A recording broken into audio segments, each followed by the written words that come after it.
अस्सलाम वालेकुम नाज़रीन, यहाँ पर आपको एक ब्रेकिंग न्यूज़ से आगाह करते चले। Under 19 Asia cup Pakistani cricket शौकीन के लिए बुरी खबर आ गई।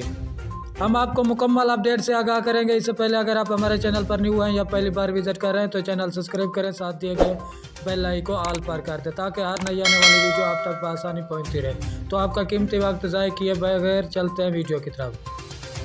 श्रीलंका ने पाकिस्तान को अंडर 19 एशिया कप के सेमीफाइनल में शिकस्त देकर फाइनल के लिए क्वालिफाई कर लिया है। पाकिस्तानी टीम 148 रन के ताक़ुब में 125 रन बनाकर आउट होगी। पाकिस्तान की जानिब से सिर्फ 4 बल्लेबाज डबल फिंगर में दाखिल हो सके। अहमद खान 36 रन बनाकर सबसे नुमायां बल्लेबाज रहे। श्रीलंका की जानिब से 4 खिलाड़ियों को आउट किया। इससे कबल श्रीलंकन टीम की 147 रन बनाकर आउट हो गई थी। पाकिस्तान की जानिब से ज़ीशान ज़मीर ने 4 और उवैस ने 2 खिलाड़ियों को आउट किया था।